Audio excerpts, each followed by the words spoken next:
La cession d'une carrière de pierre à une entreprise chinoise suscite la colère des exploitants de cette mine à Forêt-Kétiang dans la région de l'Ouest Cameroun.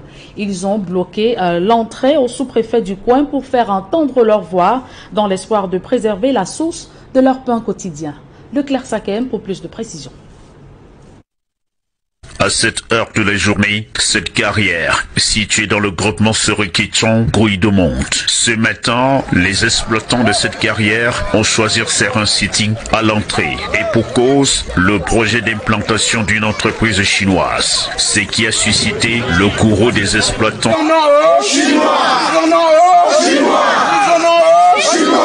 C'est cette carrière où nous trouvons notre pain quotidien chaque jour. Que certains gens veulent nous arracher. Chez lui, bien sûr, on nous dit tout appartient à l'État. Il est vrai. Et nous aussi, nous ne sommes pas des enfants de l'État. Tous les premiers gens qui ont exporté ont aussi contribué en donnant les pierres dans la construction des premières écoles dans notre village. Et ils ont également exporté pour nous initier, pour nous envoyer à l'école. Considérée comme seule ressource de la localité, cette carrière a connu plusieurs générations. C'est d'ailleurs le seul refuge de plus de 500 personnes. Nous ne sommes pas là pour faire le bras de fer à l'administration. C'était depuis 1956. Pendant la rébellion, tout le monde s'était regroupé dans les camps de refuge. Et nos parents, n'ayant rien pour nourrir les enfants, ont préféré venir créer cette carrière pour l'œuvre sociale. La première école dans Forêt-Kétiang était l'école populaire de Kounousé. Aujourd'hui, de l'école populaire de Kounousé, nous sommes aujourd'hui à l'école d'application.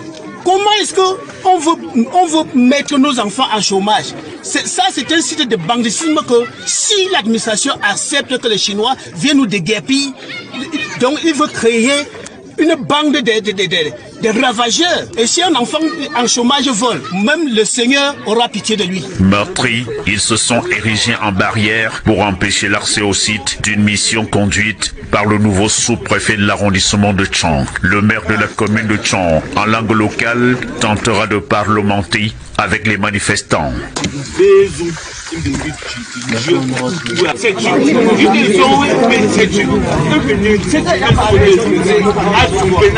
Peine perdue. Les négociations ayant échoué, le gratin administratif rebrousse chemin et promet revenir. Ces derniers appellent les élites de la minoire et le chef de l'État camerounais au secours.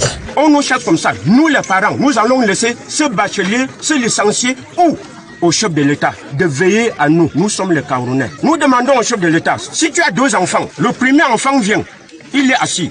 Vous allez sortir le premier enfant et mettre le deuxième enfant, ça nous dépasse. Que nos élites, de la menoire en général, regardent la souffrance des enfants. N'ayant reçu aucune note officielle en référence au dit projet, les exploitants qualifient l'action d'une manœuvre engagée pour les envoyer au chômage à quelques semaines du retour sur les bancs des disciples de Charlemagne.